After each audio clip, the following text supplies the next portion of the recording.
சாப்பிட்டு இருக்கோம் திடீர்னு புளி கிளி வந்துட்டு என்ன பண்ணுவீங்க? அது கொஞ்சம்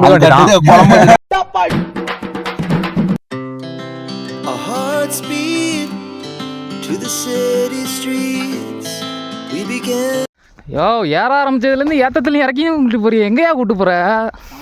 அந்த மலைய காண முடிச்சு மெயினான டீ லவர் யாருங்க? டீ லவருக்கு வந்து அங்கே டீயும் விற்கிறாங்க. டீ இருக்கு, டீ குடிக்கிறவங்க வந்து இங்கே டீயும் குடிச்சிக்கலாம்.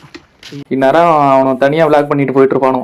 அது மட்டும் ஏன் மேலே போகிறதுக்குள்ள அவங்க புது சேனல் ஆரம்பிச்சாலும், யூடியூப் சேனல் ஆரம்பிச்சாலும் ஆச்சரியப்படுறதுக்கு இல்லை. மேலே போய் பார்ப்போம் என்ன பண்ணி வச்சிருக்கானோன்ட்டு. அவன் வேற யாரும் இல்லை சிம்ரன், என் க்ளோஸ் ஃப்ரெண்டு அப்படிங்கிற மாதிரி. இவனை வேற யாரும் இல்லை, நம்ம கூட வந்த பார்த்தா வெயிலின் தாக்கத்தினால இப்படி ஏறிட்டு இருக்கானோ. 300 ரூபாய்க்கு அவனாச்சும் காலையில இருந்து ஸ்நாக்ஸ் வாங்கிட்டு வருவானா? யாரு வாங்கினா? இல்ல நானும் தான் வாங்கினேன்.